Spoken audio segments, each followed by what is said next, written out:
saya adalah orang yang keras. Kalau keras, kalau tegas, bukan saya. Dari sekian hamparan sejarah, bahkan dalam teori kitab yang kita percaya, mari kita baca, kita buka bersama siapa mukmin dan siapa kafir, dan bagaimana ketegasan kerasnya Al-Quran berbicara.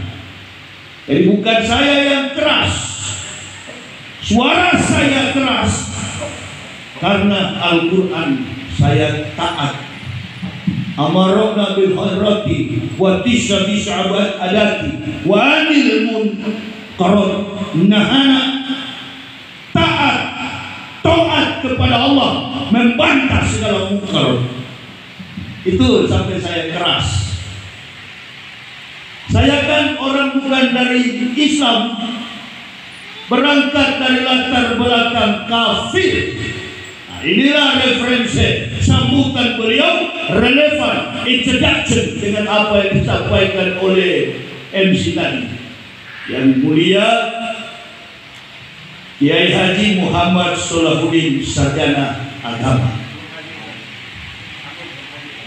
Oh, iya, insyaallah riwayat lil hajj, tafadhol. Allahu akbar. Muhammad Solahuddin, sarjana agama. Beliau menyampaikan tema sesuai dengan buku saya. Itu buku kedua setelah masuk Islam. Islam meruntuhkan iman sang pendeta. Tapi setelah saya sudah 18 tahun Islam ini, kenapa saya pakai kata iman? Salah sebenarnya saya. Namanya mu'alaf yang nulis buku Al-Muhtadi. Mestinya bukan iman. Islam meruntuhkan keyakinan sang pendeta. Itu yang pas. Jadi tenang saja Pak Haji. Cuma suara ini yang keras. Ilmu nggak ada sama sekali. Pokoknya dulu tenang, dulu saja tenang. Kalau saya kali bicara pada maghrib, nanti waktunya terpotong-potong. Sekarang insya Allah ini baru masih sore, ini baru jam 7. Kita rimba sampai jam 2 siang ini. Ini kan pesantren. Jadi apa yang beliau sampaikan dengan yang disampaikan oleh takmir masjid dalam sambutan tadi sama kuatnya, memiliki relevansi yang kuat. Itulah hormat dan takzim kami kepada beliau-beliau. Dan yang kami cintai, kami banggakan, Masyarul muslimin wal muslimah rahimakumullah, secara khusus anak cucu saya yang ada di pondok pesantren Sabilur Rasyad Muhammadiyah Banjarnegara. Sebelum saya ceramah, mudah-mudahan kalian menjadi anak-anak yang berguna bagi nusa dan bangsa, terutama berguna bagi tegaknya Islam di masa yang akan datang. Amin ya Rabbal Alamin. Kuatnya Islam, NKRI akan kuat. Lemahnya Islam, NKRI akan lemah, bahkan tidak menutup kemungkinan hancur. Tinggal nama. Inilah pentingnya pesantren modern, pesantren tradisional. Indonesia ini merupakan negara yang kaya dengan sumber daya alam dan juga dikenal oleh dunia berpenduduk Muslim terbesar di dunia. Negara keempat terbesar di dunia, Indonesia. Cina, India, Amerika, Indonesia yang keempat. Inilah alasan mengapa kita direbut, mengapa kondisi kita hari-hari ini semakin terpuruk. Kaki saya kemarin di Sumatera Utara, sebelumnya kaki saya di Kalimantan. Dalam tempo yang cepat saya selalu berkeliling Indonesia melihat situasi negara kita dan sekaligus kondisi Islam yang tengah berlangsung saat ini. Sungguh sangat memprihatinkan Pak Haji, Pak Ketua. Saya selalu menggambarkan, termasuk kemarin malam di Masjid Al-Habsyi Batur, saya mengatakan ibarat rumah negara dan agama ini sudah miring.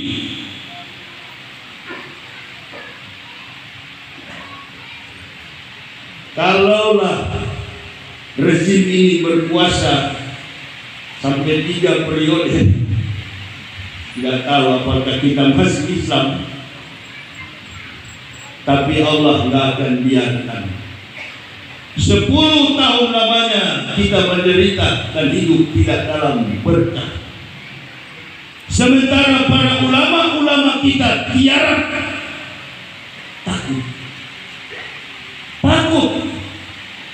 Sebenarnya fenomena politik yang terjadi, yang sedang berlangsung dengan satu keluarga menguasai rakyat yang ratusan juta ini bukan tugas polisi, ini bukan tugas tentara, bukan tugas seorang legislatif, eksekutif, yudikatif. Ini sudah peran ulama. Jiwa mutunya biar biasa, tertibnya itu bergantung pada 4 orang. Yang pertama, bi ilmi ulama'i, ilmu para ulama. Sebenarnya para ulama berdiri, tapi dia paham betul bagaimana caranya supaya harta kekayaan diambil, direbut, bagaimana Indonesia ini hancur, Islam terutama dirobohkan pertama kali. Ini saya bukan orang dilahirkan dari Islam. Saya belum masuk ke tema saya tadi, belum masuk ke judul. Saya antar dulu Bapak supaya alasan saya masuk Islam rasional, teologis, sistematis, kontekstualis, dan rasional. Jadi masuk Islam itu bukan karena pelarian.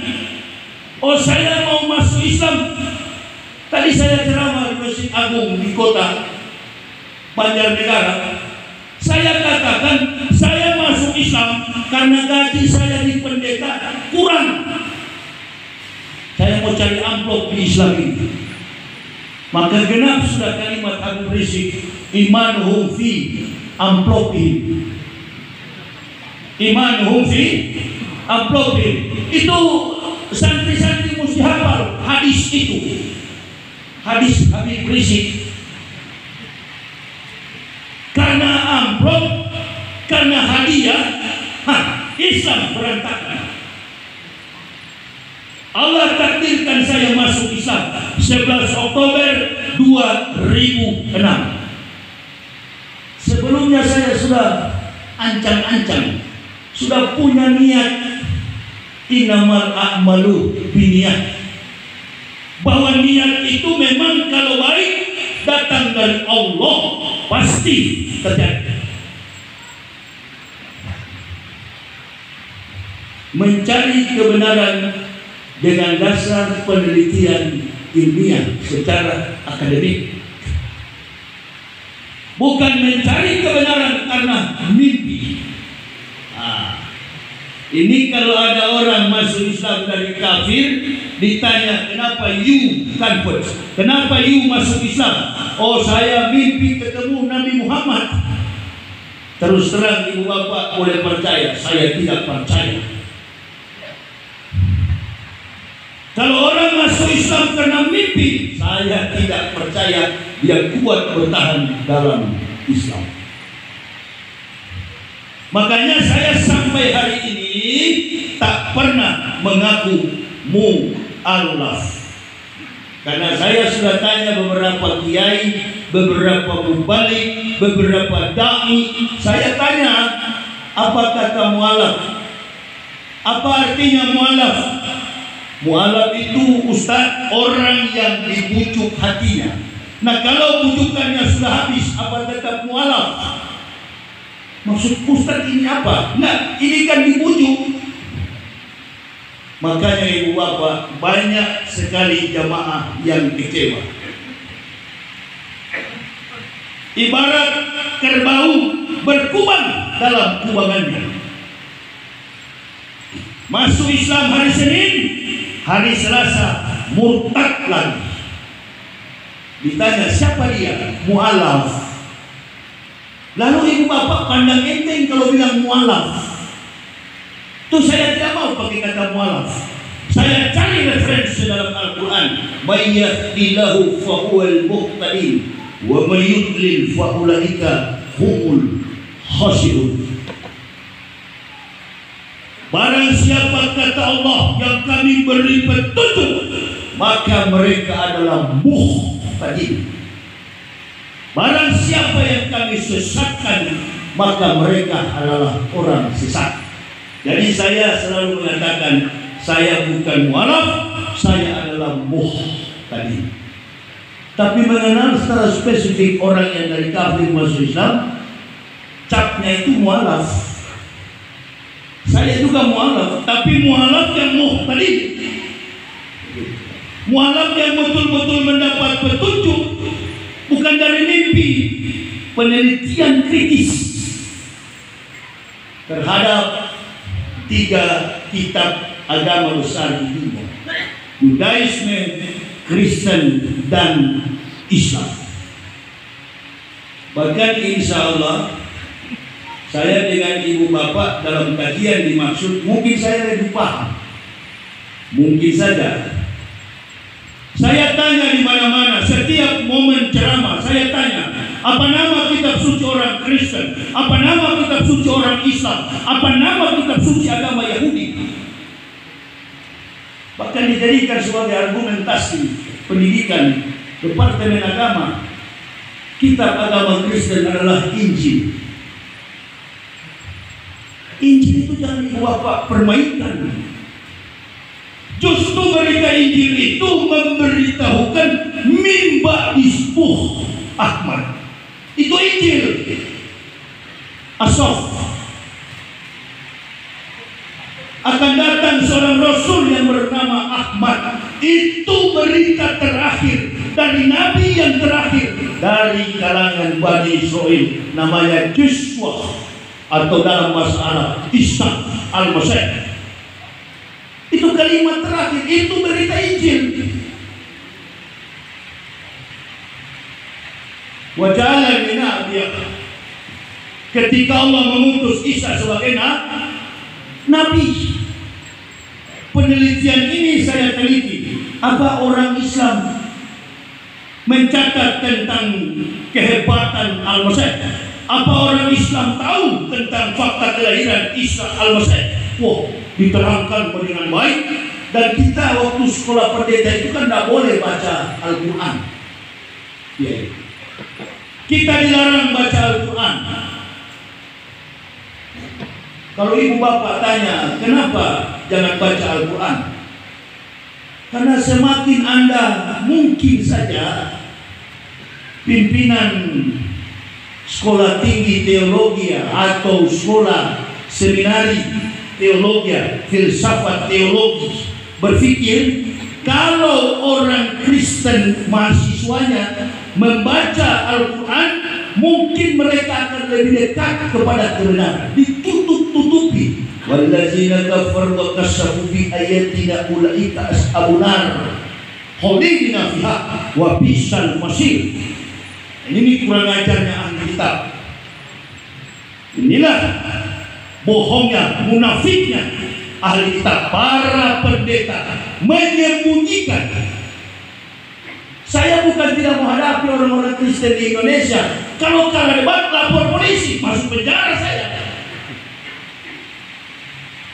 Jadi perdebatan argumen antara Kristen dan Islam di dalam YouTube begini, aduh, itu cuma kajian secara lecture. Ini Pak Haji Bambang Prawoto ini kan doktorandus, dan Muhammad Solahuddin, kemudian Ustadz Arif Riyadi, ini minister pendidikan. Tahu ya apa yang saya maksudkan? Berbicara, berdebat, berdialog soal agama, tapi yang dikaji adalah kitab dan kitab. Salah itu. dan pandangan kitab dimaksud hanya secara alegoris, bukan secara tematis kontekstual historik. Ini baru kebenaran. Kalau kita mengkaji dulu Isa lahir di mana, tapi saya pukul tidak terlalu ilmiah, nanti bingung ibu bapak. Memang Islam ini harus dididik umatnya lebih kepada pembelajaran akademik secara sistematik. Anggaplah ini pelajaran satuan kredit semester 4 SKS malam ini.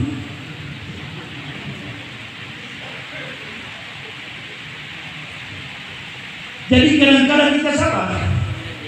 Orang Islam beriman kepada Allah dari dasar keturunan genetika Ibrahim sebagai Abu Ambiya. Kita orang Islam mengakui Ibrahim sebagai Abu Ambiya, bapak dari semua orang yang beriman, Abu Ambiya. Rasulullah SAW adalah Sayyidul Ambiya. Itu sebabnya kita menyampaikan sholawat kepada Nabi kita Muhammad Sallallahu Alaihi Wasallam. Kenapa? Bukan cuma kita, ibu bapak. Semua agama yang mengaku dari latar belakang historik Ibrahim pasti menunggu kehadiran Muhammad untuk datang di kali yang kedua di yaumil akhir. Maka orang Yahudi di tembok ratapan itu menyebut nama Muhammad. Kami menunggu syafaatmu wahai Ahmad, wahai Muhammad, wahai Muhammad. Hikman takim dekolama Muhammadin 3-7 kali dengan bahasa Ibrani. Lalu kitab apa Ustaz yang mereka pakai? Bukan Taurat. Ibu bapak, jangan orang berpikir Taurat itu adalah buku, adalah manuskrip. Bukan manuskrip. Taurat itu adalah 2 loh batu yang kembar. Saya terangkan dulu dari Taurat. Diterima oleh Moses di Bukit Sinai. Ini atau itu umat Muhammadin Nuraini kaila jadruhum julmatani. Musa, kata Allah, aku akan memberikan kepadamu kitab Taurat. Tetapi ingat Musa, ini atau itu umat Muhammadin. Pendeta jangan tutupi itu. Tetapi akan datang di kemudian hari umat Muhammad Nuraini kaila jadruhum julmatani. Musa tanya kepada Allah, Manur aini ya Rabbi, 2 cahaya apa itu ya Tuhanku? Nurul Quran wa nurul Ramadan. Kok masa pendeta tahu Ustaz? Allahu Akbar. Sedangkan Nabi umur 8 tahun. Tak ada Ustaz waktu itu, tak ada kiai waktu itu, tak ada buya, tak ada ulama Islam. Orang Islam pun baru 1 calon Islam, namanya Ahmad bin Abdullah. Belum ada orang Islam abad Masehi, sudah Masehi. Abu Thalib membawa Rasulullah pergi ke Syam. Beberapa tempat yang ada di Timur Tengah dengan julukan Syam, daerah Syam, termasuk Palestina, termasuk Urusalim. Bahasa asli Yerusalem itu adalah Urusalim, karena dalam penulisan abjadnya tidak menggunakan vowel huruf hidup, dia menggunakan konsonan.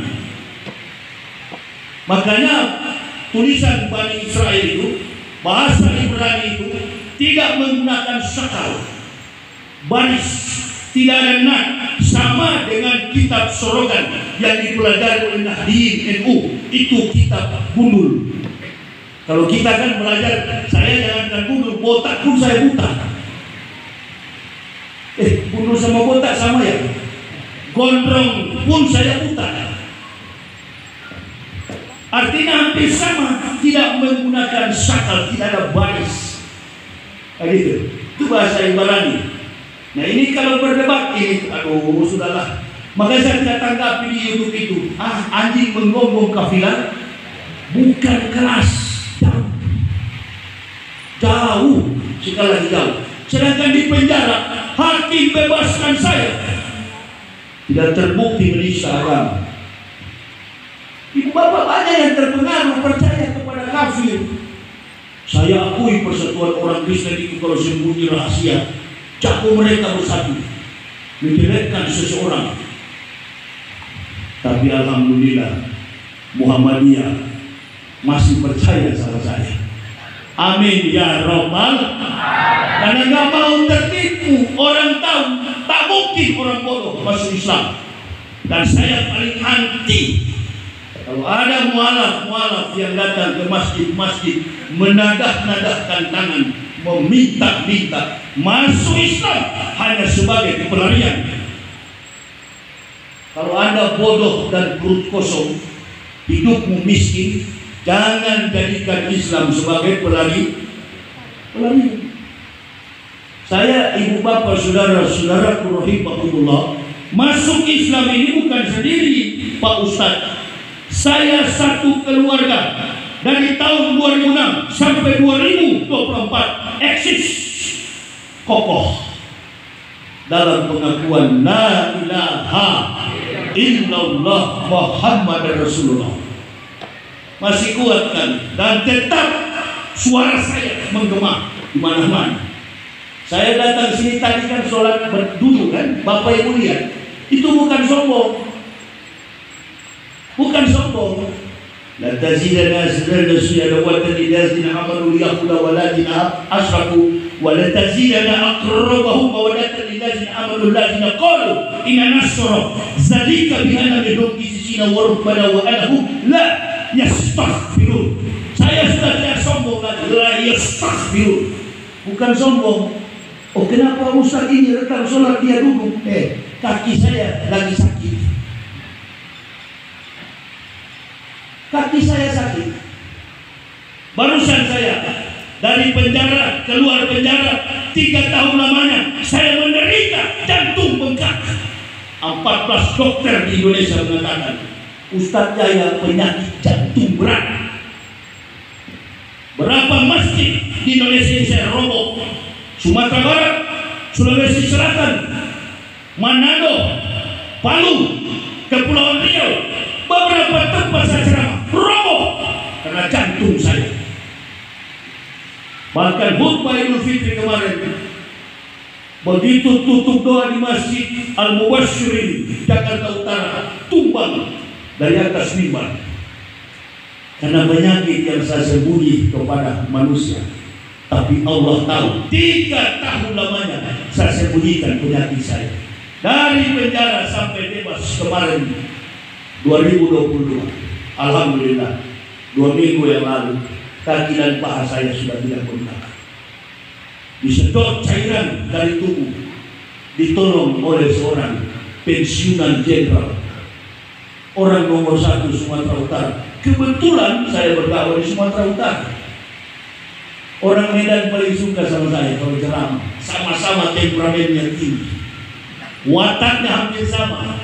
Enak kalau ceramah di sana. Ini masjid di sebelah gereja. Woi pendeta, tempatmu neraka jahanam. Wah, itu dia. Oh, itu yang mereka cengkelkan. Mau kemana? Bukan benci, bukan dengan domba. Bahasa adu domba itu bahasa politik, bukan adu domba. Qul ya ayyuhal kitabi ta'alau ila kalimatin. Hai ahli kitab, kembalilah kalian pada kalimat yang sama dengan kami. Dengan orang mana? Orang Islam. Cuma kan pendeta kalau masuk Islam dia berpikir, innalillahi, gaji besar habis, fasilitas gereja tidak dapat. Oh, keselamatan Yesus jamin. Allahu Akbar. Innalillahi wa inna ilaihi raji'un. Istri saya pertama kali masuk Islam, saya tidak mau, Pak. You tidak mau? Enggak. Kalau Anda tidak mau, kita bercerai. Kita pisah. Lebih baik pisah di dunia daripada kumpul sama-sama dalam neraka. Jadi kalau orang tanya sama saya, yang tanya ini orang awam yang tidak mengerti bahkan jauh dari masjid. Kadang-kadang kan kalau di bandara, di pelabuhan, saya keliling Indonesia atau saya naik pesawat, di satu-satu kesempatan momen datang orang Islam datang, Assalamualaikum Ustaz, ini Ustaz Yahya ya, tergantung siapa yang tanya, friend. Ustaz, bagaimana Ustaz masuk Islam? Saya nggak lihat pertanyaannya, nggak lihat mukanya, saya lihat kukunya. Karena dosen saya Prof. Wilolo Belanda Manado pernah bilang begitu. You kalau mengukur orang pintar dan berpendidikan, lihat kukunya. Kalau kukunya kotor, tak usah jawab ilmiah. Dia nggak ngerti itu, dia ngantuk. Dan ini yang orang Islam suka di masjid, kajian-kajian yang terlalu jauh untuk dipahami. Saya lihat begini, bersih tangannya, berarti orang berpendidikan. Saya jelaskan kenapa alasan saya masuk Islam secara sistematik. Tapi kalau saya lihat kotor bukunya, ini pekerja kebun, dia nggak bisa dengar secara ilmiah. Kenapa masuk Islam? Jawaban saya sederhana. Saya masuk Islam karena saya ingin masuk surga. Kenapa? Di sana tempatnya adalah neraka. Inna atadna lil kafirina salasila wa aghlalau was'ir. Neraka jahanam yang paling panas adalah sa'ir, neraka tempat orang-orang kafir dan orang-orang munafik. Tapi menurut kajian para ulama lain, bukan kafir punya neraka yang paling panas, munafik punya neraka. Ternyata munafik ini lebih panas daripada kafir dan iblis. Ini yang sekarang ini yang menganggap agama Islam sama dengan Kristen, Hindu, Buddha, itu munafik semua itu.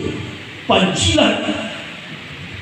Apalagi di zaman era Joko Widodo ini 10 tahun. Ini kan ada YouTube, ini pasti kita bongkar-bongkar di luar itu. Makanya saya kaget, Ustaz Yahya setelah bebas dari penjara sudah jadi cebong, jadi lemah. Lemah matamu. Sekali singa tetap singa.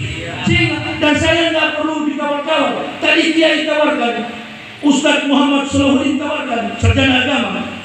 Mohon maaf, punten Kiai, mohon maaf. Beliau tawarkan, Ustaz saya aslinya orang Tasik, Sunda. Tolong Ustaz, biar ada sopir tadi. Siapa namanya sopir tadi? Biar dia yang bawa Ustaz di samping. Jangan pernah manjakan tuh Ustaz itu. Apalagi kalau sudah dibilang Ustaz kondang, Ustaz terkenal, Allahu Akbar. Suka mencari kesempatan di balik orang Indonesia ini wataknya mental materi. Sampai dakwah pun dijual-jual.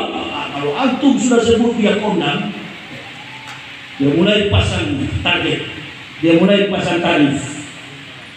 Kemana-mana sampai 20 pengawal. Awas ada ustaz tewas, awas ada kiai. Wallahu bikulli syai'in alim. Sungguhnya Allah Maha tahu apa semua yang ada di dunia ini. Sejak masuk Islam berdakwah 2008 sampai 2024, saya bawa mobil pantang meminta jemaah bawa mobil saya. Kenapa ya begitu Ustaz? Bukan saya tidak mau ada jamaah yang bawa, bukan. Ini rahasia saya dengan Allah dan Rasul yang tahu. Bagaimana buruknya saya, bagaimana ganasnya saya, bagaimana dulunya saya menolak Nabi SAW, saya menolak ketuhanan yang ada dalam Islam dan keras terhadap ulama-ulama Islam yang ada di tanah Papua. Saya punya teman dulu orang Muhammadiyah. Di Sorong itu ada sekolah saya, sekolah tinggi teologi Calvinis Ebenezer. Di sana juga ada Setia Al-Amin. Setia Al-Amin itu sekolah tinggi ilmu ekonomi Al-Amin, orang Muhammadiyah. Yayasan PTS, perguruan tinggi swasta Muhammadiyah. Itu ketua sekolah tinggi itu bermusuhan dengan saya.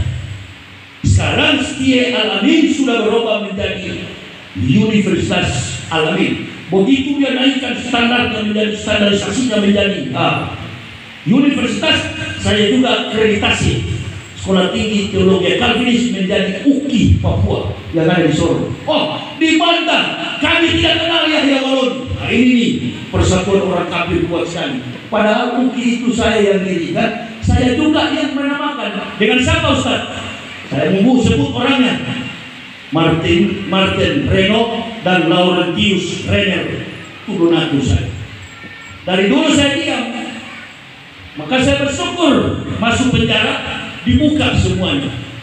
Orang Islam ada yang percaya. Saya tugas di Papua. Ini makhluk kafir yang menantang saya. Coba nonton di YouTube kalau bicara. Satu bahasa India pun tidak pernah keluar dari mulut makhluk itu. Perutnya ada yang gendut, namanya Soro. Itu bukan keras saya, jauh di atas rata-rata. Bukan lawan saya. Lawan tanding saya itu sebenarnya dari Amerika dan Eropa sana. Itu baru pas. Kalau cuma pendeta-pendeta kelas Indonesia ini, Allahu Akbar, sudah saya kasih maju saja. Itu siapa? Dari Makassar ini, Zulkifli Muhammad Ali itu ya. Asal sama kemarin. Yang muda-muda ini, anak-anak kecil-kecil. Ya. Justru kami masuk Islam ini, bayangkan dengan logika. Tadinya kami punya keluarga di Manado, semua Kristen. Siapa yang mau berpisah dengan keluarga hanya karena masuk sebuah agama? Siapa yang tadinya digaji, diberikan insentif dari Stuttgart, Jerman, tinggalkan hanya karena memeluk itu yang mereka bilang gila. Saudara saya mengatakan memang sudah miring otaknya, tidak waras lagi. Itu istri saya bilang, sudah kamu saja yang masuk Islam, saya tetap pulang ke Manado. Jadi kalau begitu, besok ya 16 Ramadan 10 Oktober tahun 2026 miladiah. Tahun 2006 miladiah. Besok 17 Ramadan 11 Oktober 2006 miladiah, subuhnya tanggal dimaksud 17 Ramadan masuk ke 18 Ramadan, dia menangis. Saya nggak jadi Pak. Biar kita bersatu suami istri dan anak-anak masuk satu keluarga. Ibu bapak bayangkan, untuk menarik istri masuk Islam dan keluarga itu tidak mudah. Lalu ibu bapak menganggap memandang enteng keimanan kami. Enggak. Ibu bapak yang belum terbukti, insya Allah kami sudah terbukti. Kami rela dicaci maki, kami rela difitnah, bahkan kami rela masuk penjara, mati sekalipun dengan kalimat la ilaha Allahu Akbar. Dan setelah masuk Islam, nggak pernah memperalat Islam, nggak pernah. Insya Allah. Keliling Indonesia, coba tanya semua masjid di Indonesia, pernah kami tipu masjid? Masjid yang kadang-kadang tipu kami. Ini kita sudah jadi ustadz, jadi pimpinan pondok pesantren, ditangkap polisi karena menipu santri dan orang tua santri. Panji Gumilang. Ada lagi cucunya, sampai sekarang bergulir kasusnya. Ceramah di masjid, kumpul-kumpul harta, ibu-ibu gelang-gelangnya habis. Yusuf Mansur.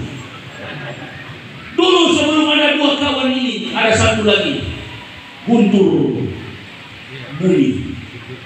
Ngeri sekali. Kalau orang membayangkan Islam dari karakter Muslim di Indonesia, nggak ada orang yang masuk Islam. Belum lagi di Manado, kampung halaman saya. Orang Islam di Manado, orang Islam Manado itu kan cuma satu suku, namanya Gorontalo. Ada orang Gorontalo di sini. Pasti ada Gorontalo itu. Gorontalo itu 100% Islam, tak ada kafir. Karena Manado itu terbagi atas Bohusami, Bola Mongondo, Gorontalo, Sangir, Minahasa. Saya dari suku asli Manado. Gorontalo ini sudah jadi provinsi, tapi orang Islam, orang Gorontalo yang tinggal di kota Manado terkontaminasi dengan gaya hidup orang-orang kafir. La yaghurrannaka taqallubul ladzina kafaru fil bilad mata'un qalil summa tawahum jahannam wa bi'sal mihad. Jangan kamu terperdaya dengan kehidupan orang-orang kafir yang ada di sekitar. Sesungguhnya tempat kembali mereka neraka jahanam yang sangat pedih. Itu ayat perintah Al-Quran. Artinya orang Islam tapi bergaul dengan orang kafir, terkontaminasi dengan sikap hidup kafir, mabuk-mabukan. Bahkan orang Jawa yang merantau ke Manado yang tidak tahu minum pasti peminum. Di Manado itu ada minuman yang sejernih, seterang ini air mineral, namanya apa itu? Cap tikus. Wah, saya pun sudah lupa. Cap tikus. Tadi saya perhatikan panitia masjid sobek itu. Apa itu? Judul air ini. Begini Bapak Ibu, ini kan masalah-masalah tauhid yang begini. Mau dirobek, minum mineral, minum aqua, nggak usah percaya, teori bohong semua itu. Apa yang menyebabkan ini? Kan duniawi, hubung dunia, rokso kulit hotiat. Yang penting ini bukan yang haram. Kalau di meja sini adalah khamer, buang. Tapi kalau cuma botol aqua, botol mineral, supaya umat ini jangan jadi munafik. Belajar dari hal kecil, tak usah pakai robek, tahu sini ada aqua. Ada kemarin seorang ibu bilang, Ustaz masih minum aqua. Ya saya minum aqua, kenapa? Ustaz tahu nggak aqua itu produk Israel?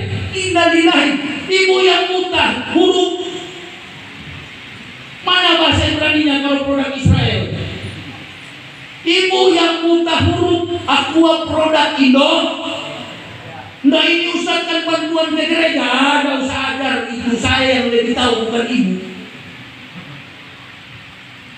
Nanti di jamaah jadi munafik. Kamu masih merokok? Oh enggak. Oh, sudah nggak merokok? Oh enggak. Kamu NU? Iya saya NU, saya merokok. Kamu Muhammadiyah? Iya saya Muhammadiyah, tak merokok. Kenapa kan merokok? Munafik atau tidak? Nah berarti ajarkan umat ini tegak dalam tauhid, pondasi tauhid, prinsip tauhid, bukan karena makan minum ini. Tak usah pakai robek, itu pakai robek begitu saya sempat menjadi saya sikat kalau saya ceramah ini. Begitu. Jadi Pak Haji, bukan saya keras, orang yang sering pancing dan apa saja dijadikan sebagai argumentasi dakwah. Ini kecil-kecil begini kalau jadi dai nanti, jangan ekor kalian masuk. Allahu Akbar. Jangan ekor kalian masuk, tahu ekor. Kita juga manusia punya ekor. Digambarkan anjing penakut itu ekornya ke dalam. Betul apa betul? Betul apa betul? Kalau lihat anjing di mana-mana itu kalau ekornya ke dalam, lihat apa dia? Lihat apa? Lihatlah. Lihat lawan. Ekornya masuk ke dalam. Penakut. Nah ini kondisi bangsa kita. Sudah dibaca oleh 9 cacing, 9 naga Cina-Cina ini yang kuasai bangsa dan rezim yang berkuasa. Tinggal 2 bulan lagi kau Jokowi selesai. Itu. Jangan tegur Ustaz. Jangan tegur. Jangankan tegur, jangankan berdakwah. Mendoakan pun tak boleh. Mada alizalin bil baqai faqad su'al yuslahi bil ardi. Faqala Nabi sallallahu alaihi wasallam, jangan mendoakan orang zalim di antara kamu. Sesungguhnya kalian telah menerkai Allah di muka bumi. Jokowi datang kita berdoa, lindungilah supaya diberikan keadilan, diberikan kesehatan. Sudah jelas-jelas zalim ente doain. Siapa yang salah? Bukan kita yang salah. Kawan yang di samping Jokowi, ulama besar ini, ulama besar, wakil Jokowi. Belum selesai Pak Maruf di atas sana, Masya Allah. Ya, saya berangkat ke Medan kemarin, di ruang tunggu pesawat, waiting room, saya minum kopi. Datang orang Jawa sini. Saya bilang saya nanti mau ke Banjarnegara. Oh kebetulan kampung saya di sana. Dia pertama bilang sama saya, Bapak polisi ya? Karena saya punya peci, saya taruh di meja Dia nggak lihat, dia taruh di kursi begini tertutup. Jadi topi saya lepas, rambut saya pendek. Saya duduk minum kopi di situ. Dia sapa saya, dia tegur saya. Bapak polisi ya? Enggak, saya bilang. Mau kemana Bapak? Mau ke Medan. Orang Medan? Bukan Pak, Manado. Bapak dengan siapa? Sendiri. Bapak kayaknya saya kenal ini. Ya semua orang juga tahu Pak. Ada yang benci, ada yang suka. Bapak kalau nggak salah namanya Wahyu ya? Bukan Wahyu Pak. Belum ada Wahyu sampai hari ini. Terakhir Nabi Muhammad Sallallahu Alaihi Wasallam. Mimba ismuhu Ahmad. Ya tidak ada lagi Wahyu. Saya namanya Yahya Pak. Anti mati, kebal mati, hidup. Ya, al-mu'minuna la ya'mutuna bal yunqalun. Orang mukmin tak pernah mati. Kalaupun mereka wafat, bukan mati, tapi kembali ke negeri asalnya. Bal yunqalun, pulang kampung. Untuk apa takut mati? Dia bilang sama saya, jangan tersinggung Pak ya. Kerja di mana Pak? Selain ada pekerjaan pengangguran Pak ya. Iya. Apa sih Bapak punya kerja? Iya sih, dipanggil orang suruh ceramah sekarang. Dulu saya pernah mengabdi di Papua sebagai pendeta, dan sekarang saya ya masuk Islam, satu keluarga. Sekarang saya ustaz. Oh, jabatan bagus sekali itu Pak, pekerjaan paling bagus itu, pekerjaan paling enak itu. Mungkin dia ini Imam Fiaflobih juga ini. Dia mengidentikan ustaz itu enak karena sekali ceramah apa-apa. Kan begitu. Saya bilang Bapak frustasi ya. Bapak tidak tahu pekerjaan saya, tapi saya tahu secara psikologi pekerjaan Bapak. Dan Bapak bilang dulu, berdialog. Bapak kerja di perusahaan ya. Kok Bapak tahu? Inilah orang-orang perusahaan. Masalah dari perusahaan dibawa ke publik. Bapak orang yang hasad dengki, orang yang penuh dengki, tidak bisa melihat kelebihan orang lain. Bapak sudah mengasumsikan positif. Bapak tidak tahu jadi ustaz itu berat. Bapak lebih berat daripada pemerintah yang ada diberi gaji besar. Ustaz berceramah sebelum dia menceramahkan, dia harus melakukan apa yang dia katakan kepada umat. Itu Pak yang berat, bukan enak. Yang Bapak dapati, yang saya terima nanti dari upah honor dari hasil ceramah diberikan jamaah, habis di situ Pak. Coba Bapak baca itu. Apa? Toilet. Setelah besok Bapak kembali, Bapak pulang, wa makan li nafsi anta muta illa bi'idnillah kitab muajalah wa mayuri syawabat dunia nu'tihi minha wa mayuri syawabal akhirat nu'tihi minha wa zannasi syakli. Akan mati kita dua-dua Pak. Minta dunia, nu'tihi minha, kata Allah, kami berikan. Minta akhirat, kami berikan. Di ujung ayat itu, wa zannasi syakli, kami balaskan kepada orang yang bersyukur. Pekerjaan apa saja Pak disyukuri. Nah maksud saya Pak Maruf Amin ini tercatat. Iqra kitabaka kafa binafsikal yauma alaika hasibah. Jadi Bapak jangan lihat ulama-ulama di dunia itu sedang dikerumuni orang. Wah, dari ustaz enak nih, diundang ke mana-mana. Wah, jadi ustaz figur yang baik. Saya ini berdiri di atas mimbar gereja menuntun orang Kristen. Siapa yang percaya Yesus pasti akan selamat. Bahkan yang sudah mati, ketahuilah Jesus resurrection in the life. Yesus adalah kebangkitan dan hidup. Kamu yang mati akan bangkit bersama Kristus. Ini ajaran saya ini. Siapa yang percaya selamat, siapa yang tidak percaya masuk neraka. Termasuk orang Islam itu domba-domba sesat. Ibu bapak saya bilang domba sesat dulu. Saya bilang begitu. Ketemu ustaz pakai sorban begini. Tanya bini saya, sorban begini. Saya bilang taplak meja. Taplak meja ini bisa jadi sorban ini. Tapi plastik ini ya. Kemarin saya ceramah di Medan, tidak ada tisu. Oh ini ada. Tapi taplak mejanya kain. Saya masuk angin, beringus. Itu ingus keluar saya ceramah. Lama lihat tidak ada tisu. Panitia mana tisu? Kopi juga tidak ada. Ah ini teh. Ini teh, ini minuman orang sakit di rumah sakit ini. Pagi. Ini minuman ustadz bukan teh. Ini orang sakit lah. Ini orang sehat-sehat. Karena taplaknya terurai ke bawah, ingus mau keluar. Saya bilang, panitia lihat ini taplak. Saya buang di taplak.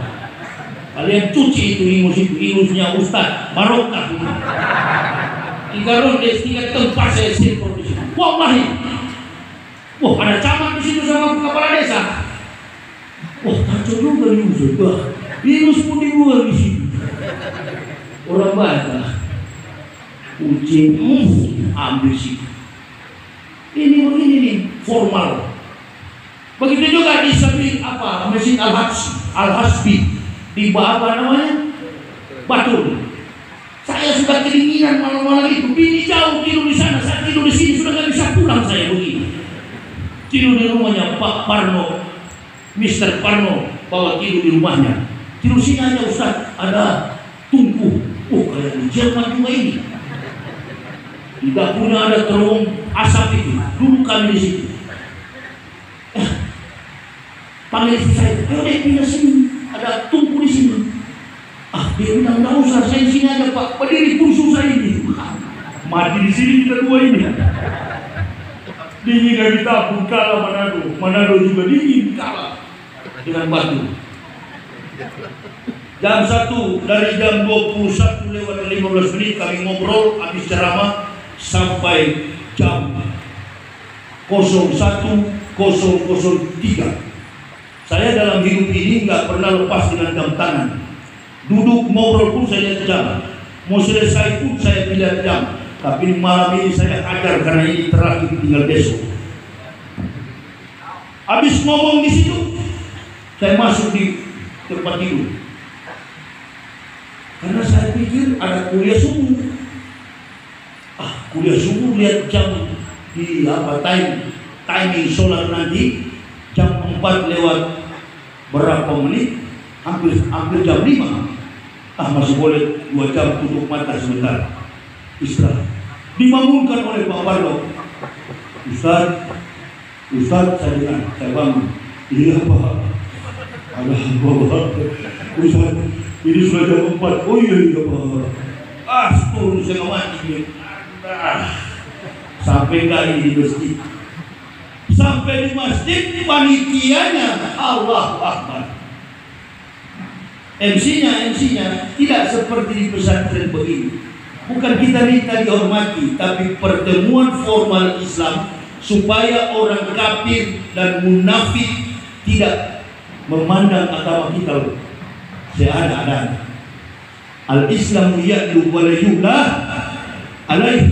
Agama Islam itu agama yang tinggi dalam akhlak dan acara-acara formal. Apa dia bilang?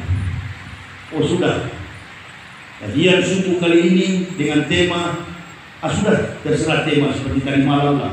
Saya bilang ini kacau. Dan saya ceramah, saya tegur dia. Jangan main-main. You boleh pandang enteng agama ini, saya tidak. Ibu bapak lihat dari awal saya masuk Islam, kalau pernah saya minta orang Islam dampingi dan bela saya, cukup doa. Yakin saya bukan orang zalim, bukan orang yang berkhianat kepada agama ini. Doakan saja saya. Ya Allah, ya Rabbi, dimanapun Muhammad Yahya, Waloni dan istri anak berada dalam syiar Islam, lindungi, payungi, tudungi dia dalam rahmat dan keberkahan. Masya Allah. Terutama ya Allah, berikan kesehatan kepada Ustaz, biar dia makin berani dalam menegakkan dinul haq, dinul Islam. Kalau semua kita penakut, jadi apa agama ini? Makanya saya putuskan. Ibu bapak tahu nggak? Saya sejak dari Israel, saya nggak percaya Islam itu teroris. Nggak percaya saya. Kenapa? Karena saya sudah lihat biadabnya IDF, Israel Defense Forces. Jangankan orang Islam.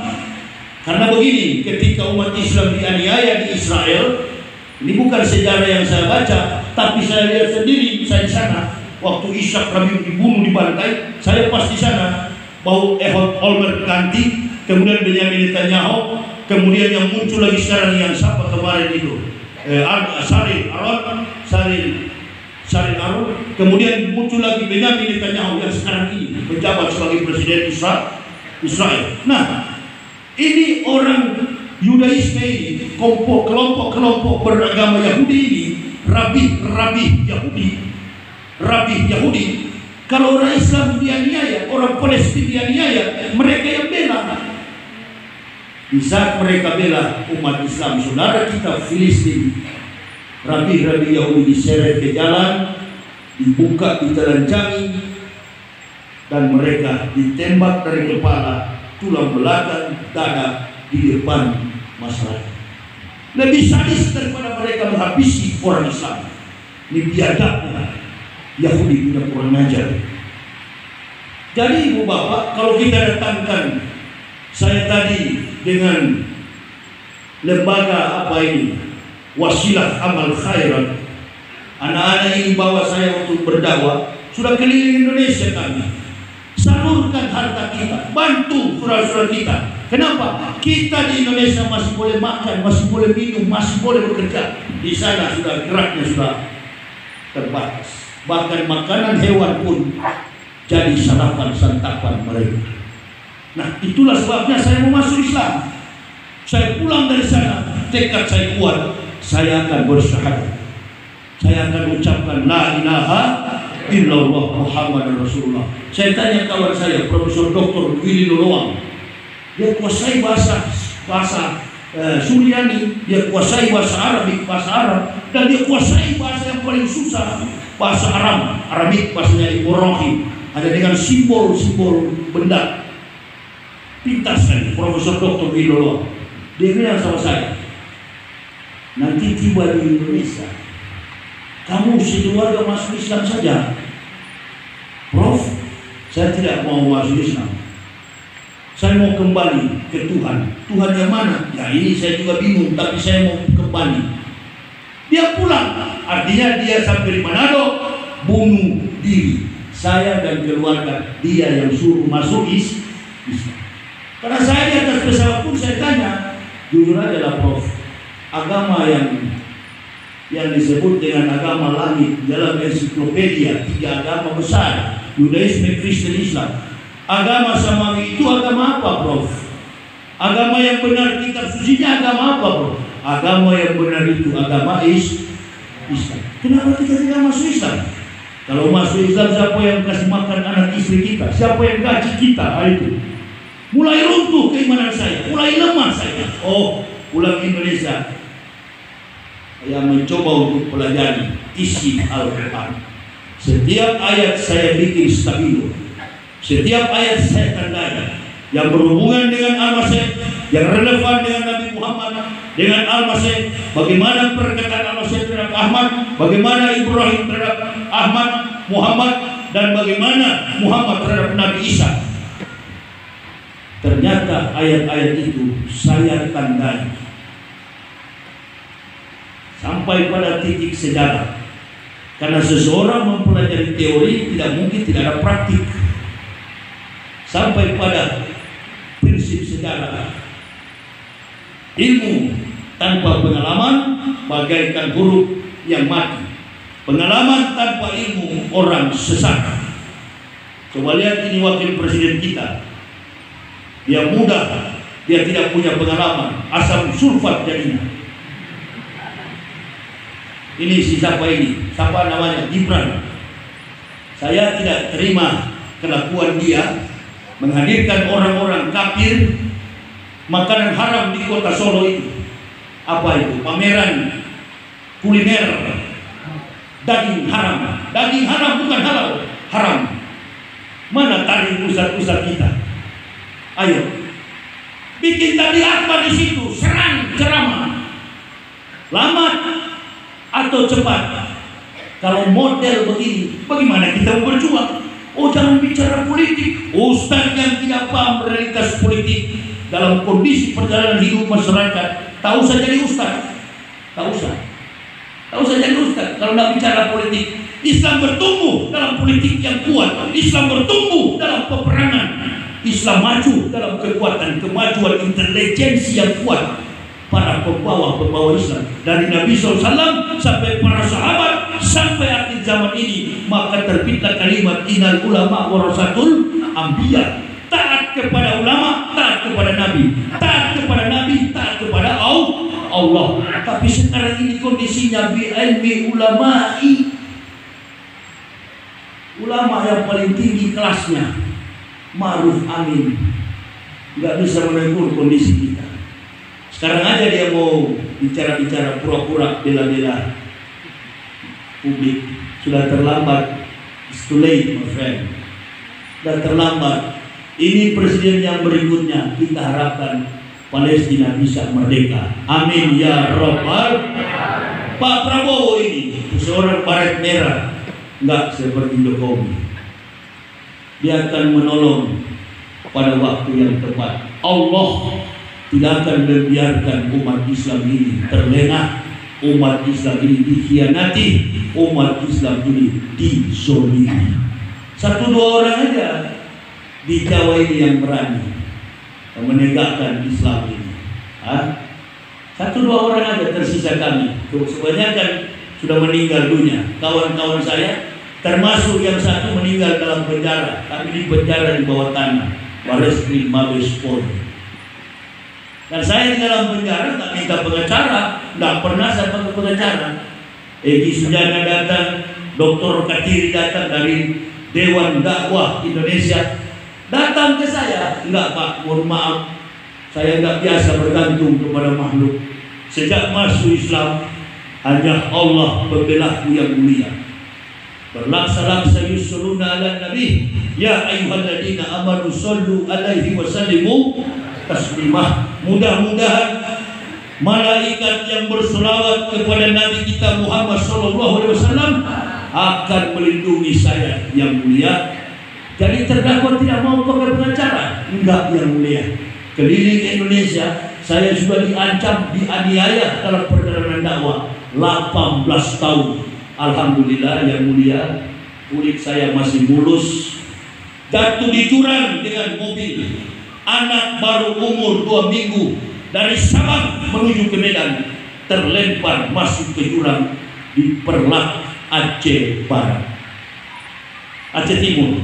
Kami jatuh di Aceh Timur, tergiling-giling mobil jam 2 malam.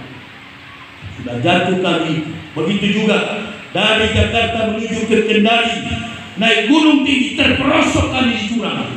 1 jengkal lagi kapal itu kelihatan kecil seperti korek api, korek kecil sekali, saking dalamnya jurang itu. Sudah berapa puluh mobil jatuh di situ. Alhamdulillah, Allah masih pelihara kami sekeluarga. Allah tolong kami. Memang kami lalai, mengantuk, paksa diri bawa mobil. Perjalanan menempuh jalan ribuan kilometer, saya yang bawa. Bahkan ibu bapak mohon maaf, di dalam perjalanan bukan cuma makhluk hidup, makhluk setan iblis pun kami sering ketemu di jalan. Bukan cuma orang kafir yang mencegat kami, mengancam kami, bukan. Tadi saya cerita Umi, selama Ustaz berdakwah sering diancam. Umi kalau saya bikinkan buku itu nggak bakal habis. Di atas pesawat, di atas kapal laut, di atas udara, saya di darat mengislamkan sudah ribuan kafir di Indonesia. Itulah bukti daripada dakwah. Bukan bertengkar masalah nasab, bertengkar masalah keturunan. Yusris tak ada guna, umat jadi bingung. Politik dibawa ke dalam Islam. Boleh Ustaz berpolitik demi kemajuan persatuan ukhuwah Islamiyah. Bersatu kita. Apapun organisasi Anda, kita bersatu. Berbeda kita boleh, karena kayahnya ilmu Islam. Sekarang saya di Muhammadiyah, besok saya Naqsabandiyah, besok saya di Al-Wasliyah, besok saya di NU. nggak apa-apa. Saya orang dari kafir yang masuk Islam, tak boleh menetap pada satu denominasi mazhab Islam. Ini prinsip saya. Jadi orang-orang bilang, kenapa yang lain-lain ini tidak berani bicara tegas, tidak berani karena kedangkalan ilmu dan ketidaktahuan. Kalau paham pasti berani. Begitu. Kalau paham pasti berani. Karena tidak paham takut. Karena tidak tahu. Itulah sebabnya saya putuskan hari ini juga kita bersama. Saya kasih tahu keluarga di Manado, saya kasih tahu keluarga semua yang ada di Indonesia. Hari ini kami sekeluarga sudah beragama Islam. Bahkan teman saya pendeta, saya bilang saya sudah masuk Islam. Dia kebetulan penyakit jantung koroner. Diisukan Pak Yahya pukul temannya. Dicari polisi saya. Saya cuma kasih tahu saya masuk Islam, dia pingsan. Baru diisukan saya pukul dia. Orang Kristen, bahkan keluarga saya, bapak saya, ibu saya sudah meninggal duluan sebelum kami masuk Islam. Dia sudah meninggal, ibu saya. Senang sekali dia. Ya, saya tetap mendoakan. Ya Allah, dia dari rahimnya saya lahir. Ya, saya pribadi rahasia. Saya berdoa, selamatkan ibu saya ya Allah. Dia tidak ada kebencian kepada orang Islam. Ya, ibu saya meninggal, ayah saya dan keluarga di Manado mengatakan itu memang otaknya sudah gila. Yahya Walauni itu pendeta gila, jangan percaya.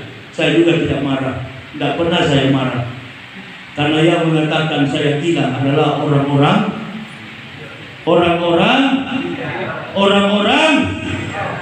nggak usah malu-malu Bapak, Ibu, Bu, yang mengatakan saya gila adalah orang-orang. Kalau saya marah saya akan menjadi sama-sama. Lebih baik dituduh gila tapi tidak hidup dalam kesesatan. Orang gila belum tentu sesat, tapi orang sesat lebih daripada. Bagaimana maksud argumentasi sainsnya itu Ustaz? Begini, saya kan waktu masuk Islam tinggal pertama di Bandung. Di lampu merah saya tanya orang gila, Cep Kadir, di mana Allah? Di mana Tuhan? Di mana Allah? Dia tunjuk ke atas. Ini orang gila di lampu merah. Saya mengadakan penelitian. Ini kira-kira iman masih bekerja enggak di pikiran orang gila walaupun sudah kotor-kotor begini? Masih juga tauhid bergerak dalam jiwanya. Allah di mana? Dia tunjuk ke atas. Walaupun dalam pelajaran Islam itu bukan di atas, kiri kanan atau bawah. Jangan asumsikan begitu, nanti jadi filsafat kita itu. Saya waktu di pendeta, anak saya tanya, sekarang dia sudah punya anak, masih kecil waktu saya masih pendeta. Dia tanya, Pak, mana Tuhan? Tuhan Yesus mana? Saya bilang itu di dinding tadi tersalib. Wah, dia bilang kasihan Tuhan sampai luka-luka begitu ya. Ini dia mesti luka dulu, dia mesti berdarah dulu, bahkan dia mati demi menebus dosa-dosa kita. Kasihan Tuhan Pak ya. Ini saya waktu itu adalah pendeta, guru besar, Tuhan di dinding. Ditanya kepada orang gila, Tuhan di mana? Tuhan di atas. Pertanyaannya, antara saya dan gila di lampu merah, siapa sebenarnya yang gila? Orang gila belum tentu sesat. Orang sesat lebih daripada gila. Saya belum tentu tahu di mana posisi Allah Subhanahu wa taala. Orang gila tahu. Jadi saya bukan gila masuk Islam, baru sembuh dari Jadi kalau ada orang Islam yang rencana malam ini atau sudah murtad, berarti dia dari waras menjadi. Tapi nggak usah marah. Orang kafir itu diumpamakan kopi dan teh ini. Ibu bapak bertamu di rumah saya, lalu saya bilang ibu bapak, minum teh, nikmati, enjoy your teh. Indo, minum kau punya teh dan air putih mineral, minum saja. Sementara kita ngobrol, anak saya umur 5 tahun tabrak teh dan kopi ini. Jamuan yang saya berikan jatuh, tumpah teh dan air putih, air mineral ini. Ibu bapak yang bertamu tersinggung atau enggak? Enggak, karena yang nabrak anak kecil. Adat orang Manado, kalau ada tamu goyang teh gula itu jangan bunyi gelasnya. Kalau bunyi menyinggung tamu. Itu adat yang diajarkan setengah ajaran Belanda, kira-kira begitu. Holland Spreken.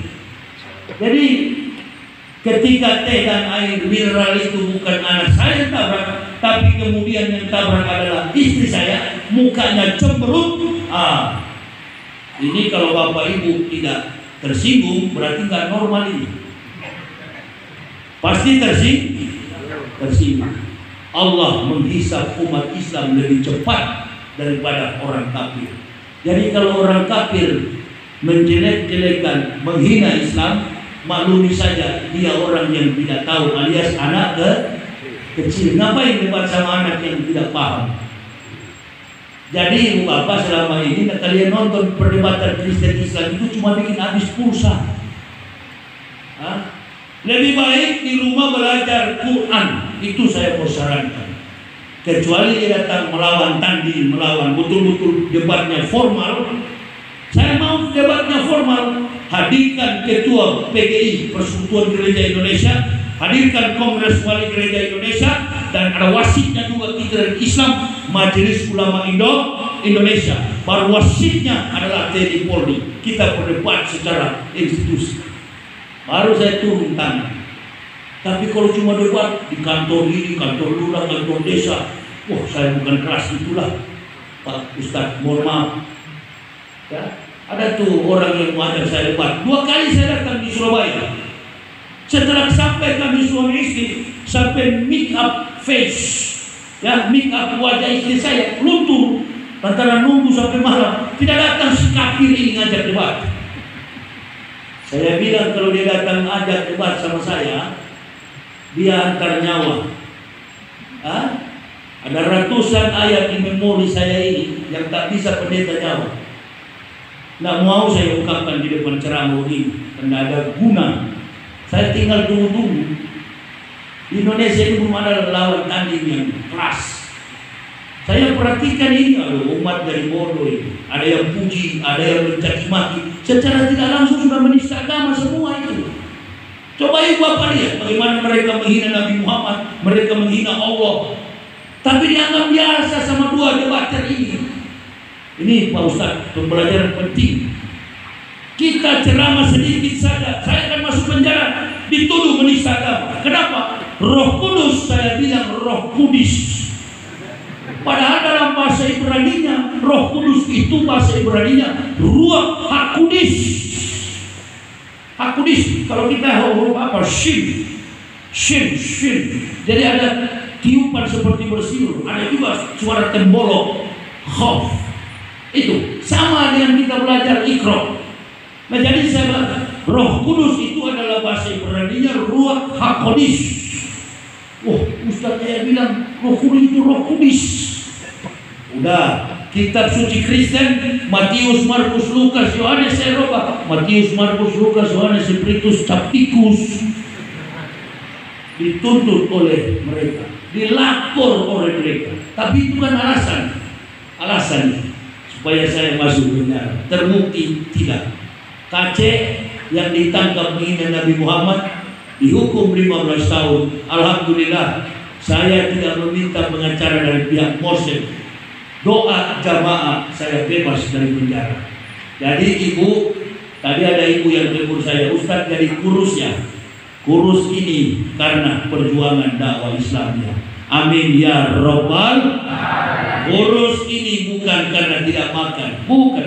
Kurus begini lebih lincah, lebih bagus. Tinggal tunggu kaki kering. Ini bisu saya. Ini saya duduk tadi sholat, ini kaki saya.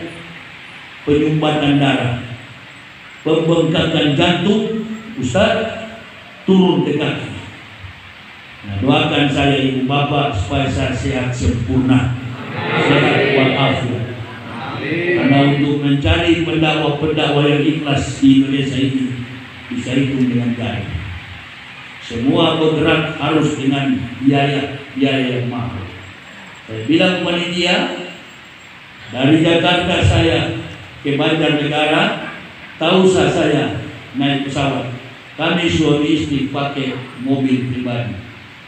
Transfer saja uang tiket pulang pergi 3 juta untuk bensin saya, tol saya. Adanya tol ini apa? Jalan tol yang Jokowi bangun ini, itu aja kelebihan Jokowi, cuma itu. Lain daripada itu tidak ada.